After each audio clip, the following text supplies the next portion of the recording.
Tidak boleh dilakukan juga ketika membaca huruf ini dengan dibaca panjang. Contoh, ini namanya a, b, b.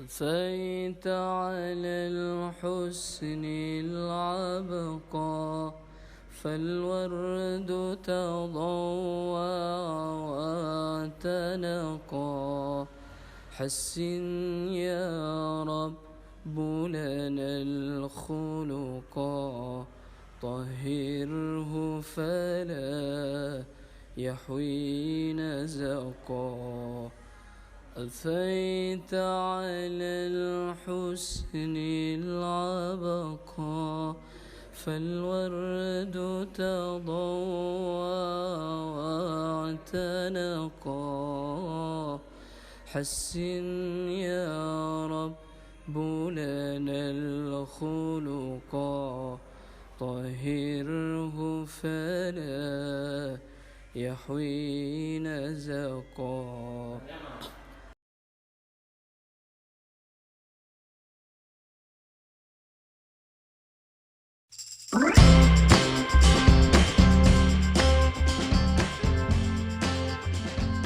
Bismillahirrahmanirrahim. Alhamdulillahi rabbil alamin. Wa bihi nasta'inu ala umuri dunya waddin. Assalatu wassalamu ala ashrafil anbiya'i wal mursalin Sayyidina wa habibina wa maulana Muhammadin wa ala alihi wa ashabihi ajma'in. Amma ba'du. Alhamdulillah, pada hari ini kita diberi kesempatan untuk bertatap muka dalam rangka sama-sama belajar metode cara membaca Al-Quran yang dimulai dari pengenalan huruf sampai nanti insya Allah ketika mahir membaca Al-Quran. Harapannya semoga apa yang kita lakukan semua mendapat ridha dari Allah Subhanahu wa ta'ala. Di pertemuan kali ini kami akan membahas dimulai dari juz yang pertama. Di bagian ini kami menggunakan metode at-tanzil. Kalau kita lihat di juz 1 ini, halaman 1 mulai diberitahukan pengenalan huruf hijaiyah.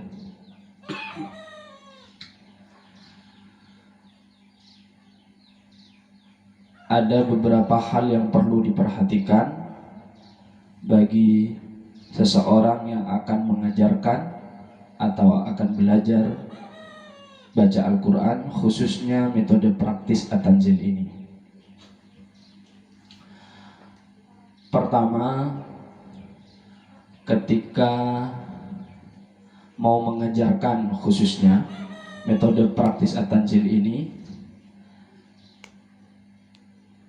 pengajar terlebih dahulu harus tahu betul terhadap apa yang harus diketahui, capaian yang harus diketahui oleh yang belajar atau murid. Makanya di juz 1 ini pokok pembahasannya adalah pengenalan huruf hijaiyah, dan nanti cara membacanya tidak boleh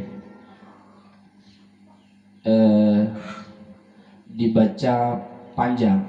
Tidak ada pengenalan bacaan panjang di juz 1 ini.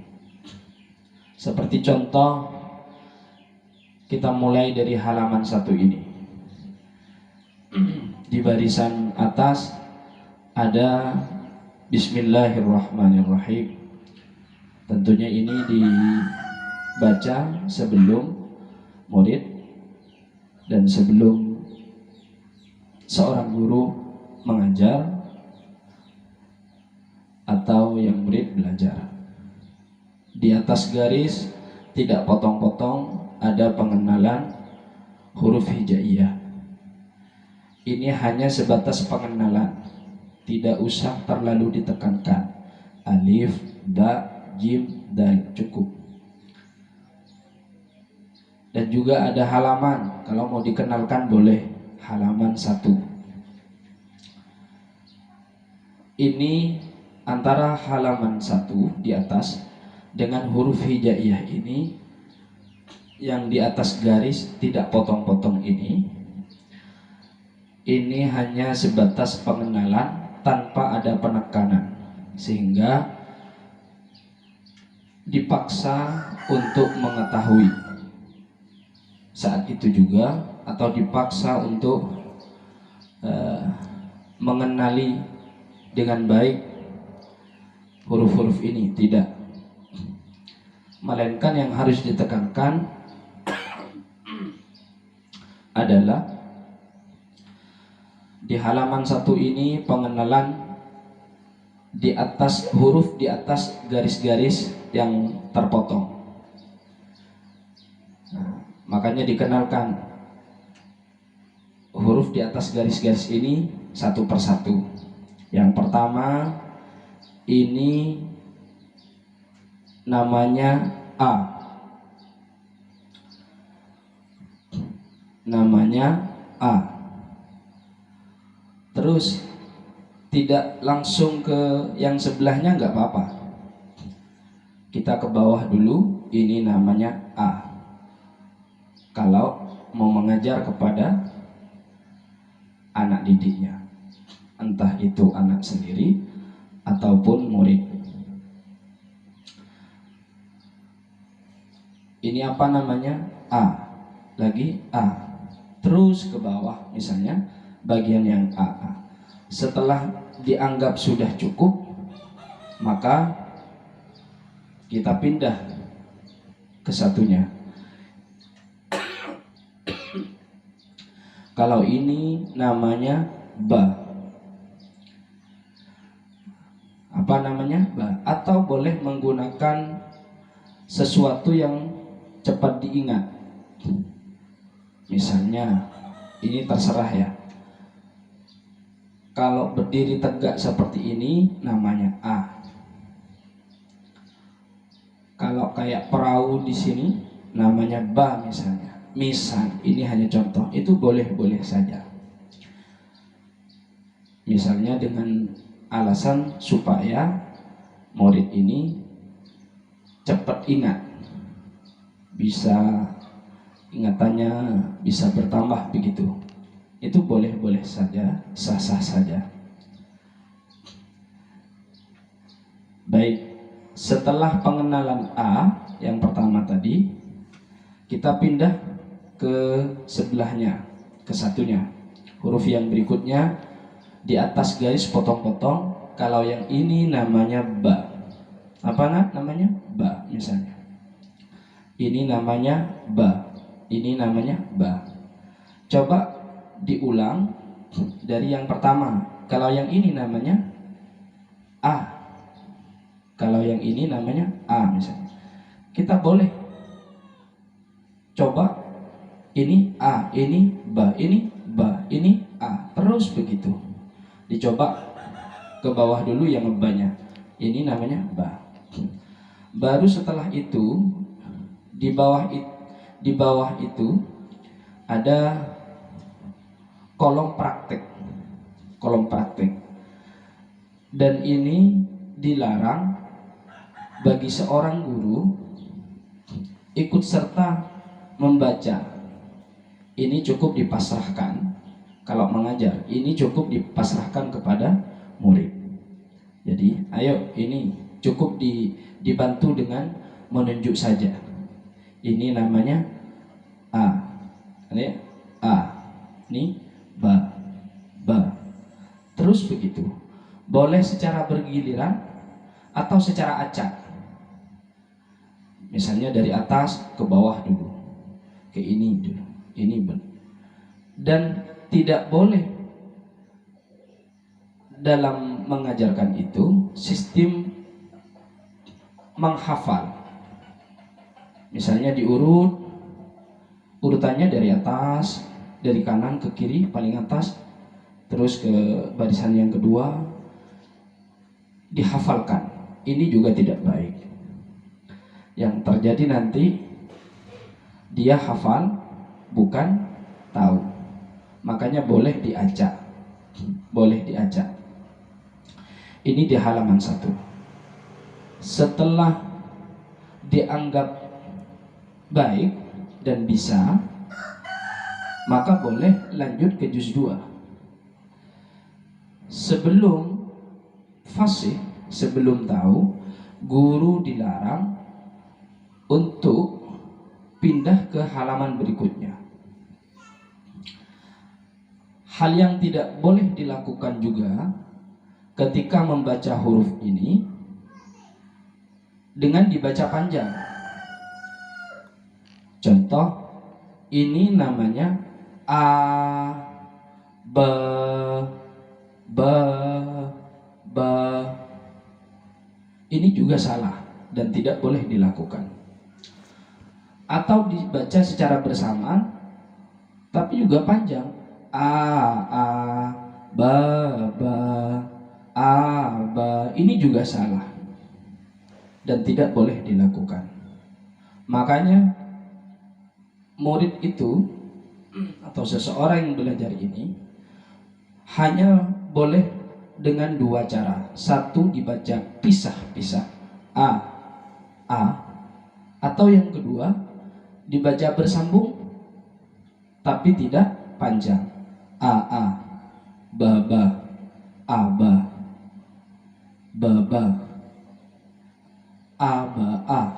ba, a, ba, dan seterusnya. Hanya boleh seperti itu. Tidak boleh dibaca panjang. Seorang guru harus betul-betul mengerti jika ada anak didiknya membaca dengan cara yang dilarang seperti tadi itu, hendaknya diberitahu bahwa yang demikian tidak boleh dilakukan. Ini di halaman 1. Di halaman 1. Pengenalan huruf A dengan Ba. Tugasnya guru hanya di atas garis potong-potong. Bagaimana selanjutnya? Misalnya seorang murid lupa, di kolom prakteknya di bawah itu lupa. Bolehkah seorang guru ikut serta membacanya? Tetap tidak boleh. Hanya berhak untuk merangsang kembali ingatannya supaya ingat.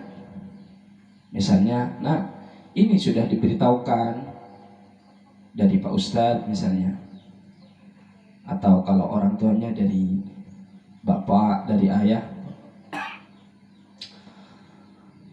Kalau yang seperti ini namanya A misalnya, lalu diuji kembali. Nah ini apa namanya, yuk A, lagi A. Ingat kalau yang kayak gini namanya A, begitu.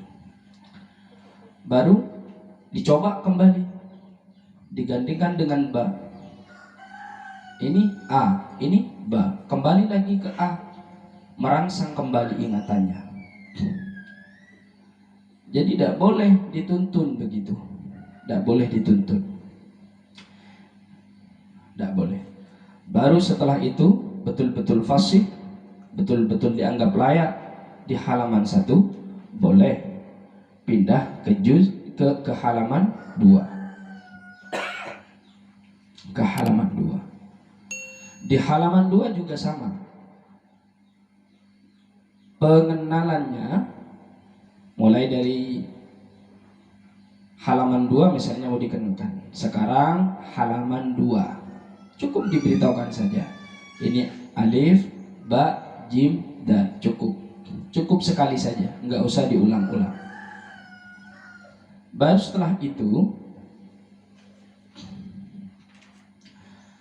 setelah itu tugas seorang guru sama dengan yang di halaman 1.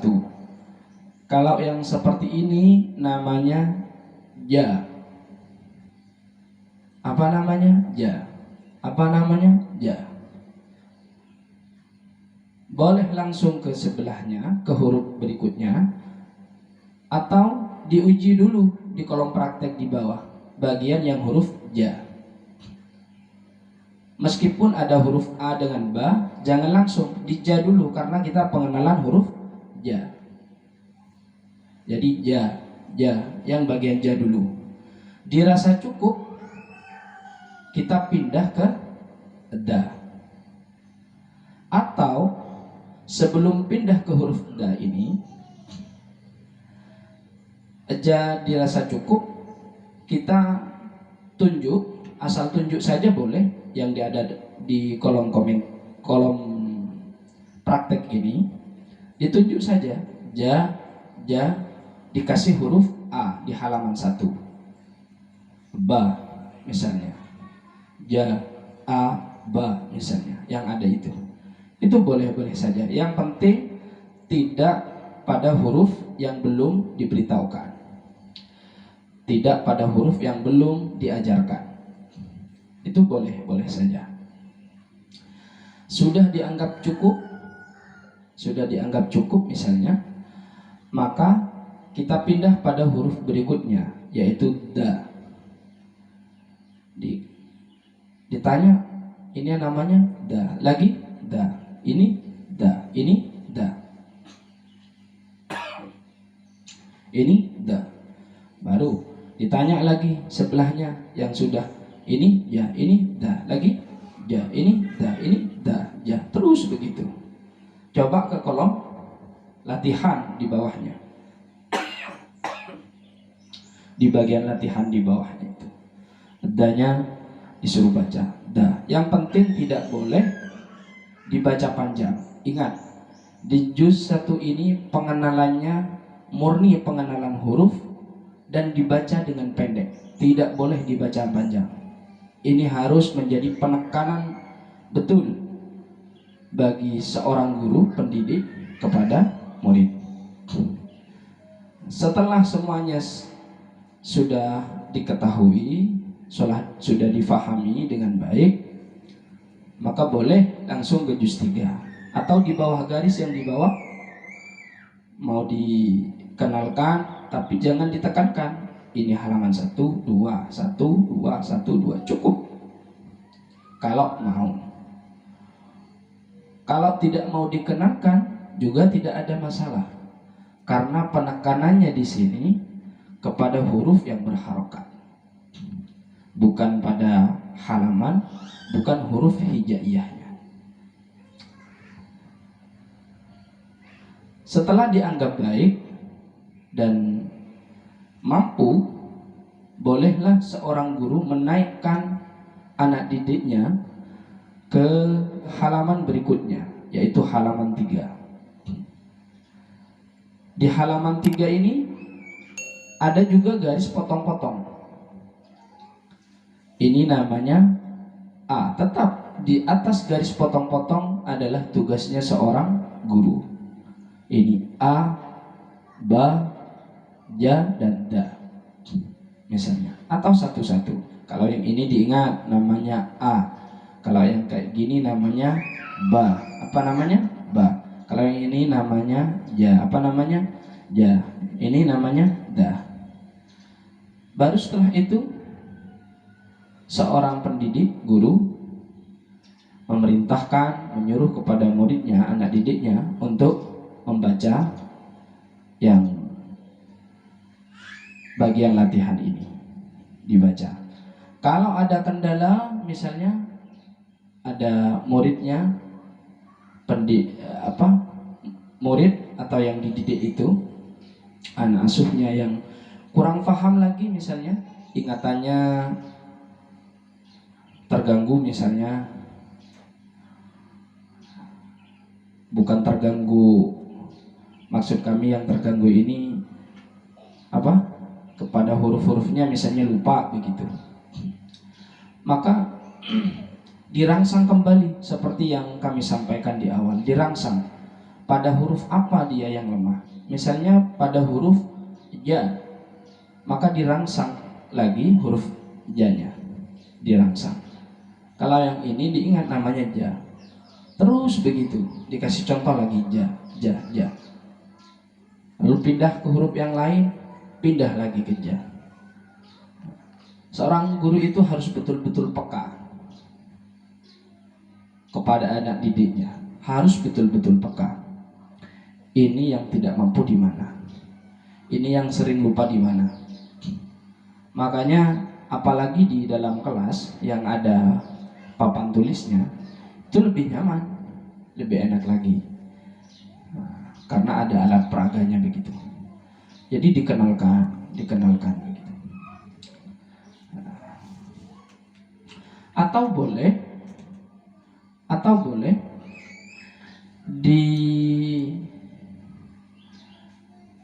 di rumah misalnya atau di kelas-kelas dikasih huruf-huruf begitu. Dan ini sudah kaprah dan lumrah sudah kalau di kelas-kelas ada huruf-huruf hijaiyah begitu.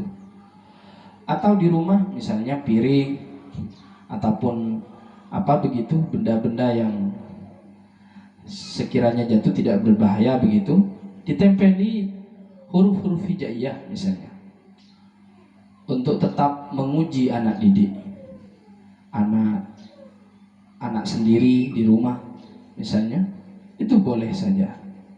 Misalnya di permainan apa ditempeli huruf ya, ditempeli huruf A, kemudian diminta, nak tolong ambilin barang yang huruf ja,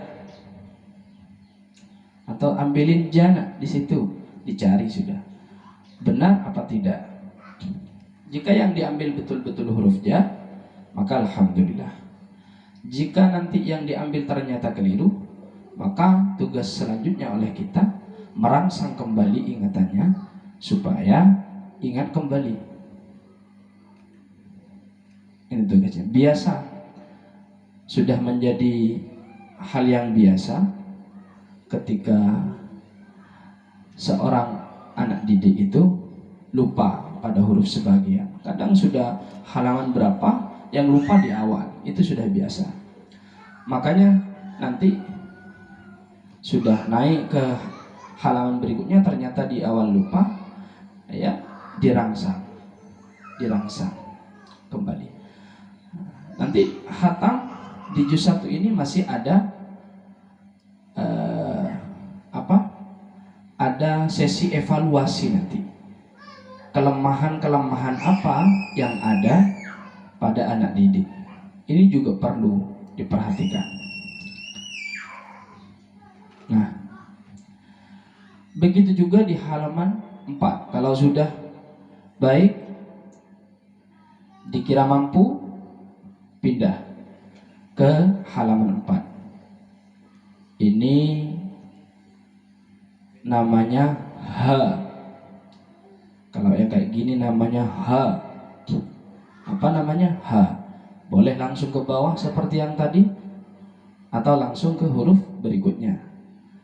Dan diingat tetap di atas garis potong-potong adalah tugas seorang guru, seorang pengajar, pendidik. Misalnya langsung ke huruf berikutnya. Kalau yang ini namanya wa, ini namanya wa. Baru di bawah itu adalah bagian latihan. Itu tugasnya anak didik, tugasnya murid untuk membaca. Seorang guru hanya mengawasi. Kalau dirasa cukup, pindah lagi ke halaman 5. Pindah lagi ke halaman 5. Di halaman 5 ini pengenalan hurufnya. Kalau yang ini namanya za, ini namanya za. Baik, ini namanya za. Kalau dirasa cukup sudah, atau dicoba dulu ke bawah za terus. Kalau dirasa cukup ya cukup. Baru setelah itu coba disuruh baca di bagian ini, latihan di bawah ini disuruh baca. Guru pendidik hanya mengawasi. Jika ada yang lupa perlu dirangsang. Jika ada kesalahan misalnya dibaca panjang za atau za, ini diperbaiki, dibenarkan. Mengawasi saja. Baru setelah itu di halaman 6 ini dianggap cukup, naik di halaman. Di halaman 6 ini tidak ada di atas garis potong-potong. Makanya ini adalah kolom latihan. Murni tugasnya anak didik. Jadi langsung di halaman 6 ini langsung, ayo dibaca. Baik cara membacanya ditunjuk secara acak atau secara berurutan. Kalau kami biasanya diacak. Kenapa? Biar tidak hafal. Kalau kelamaan sering berurutan biasanya hafal.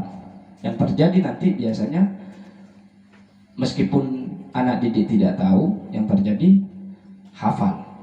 Jadi taunya karena hafal, bukan karena faham. Dan ini juga harus dihindari. Ini di halaman 6. Nah, setelah itu dianggap mampu, misalnya, baru bisa naik berikutnya. Cuma pada kesempatan kali ini kami rasa cukup dulu sampai di halaman 6 ini. Semoga apa yang kami sampaikan dapat bermanfaat khususnya kepada kami dan umumnya kepada pemirsa semua yang ada di rumah, yang ada dimanapun berada. Semoga ini menjadi ilmu yang bermanfaat, berguna untuk kita semua. Ihdinas siratal mustaqim.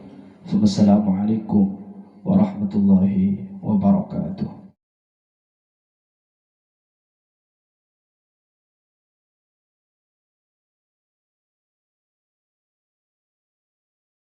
اللهم ارحمنا بالقرآن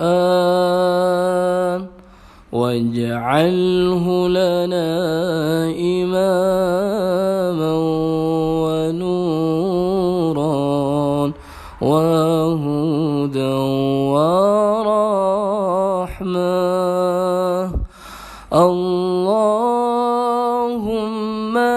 ذكرنا منه ما نسينا وعلمنا منه ما جهلنا وارزقنا تلاوته آناء الليل وأطراف النهار واجعله لنا حجة يا رب العالمين.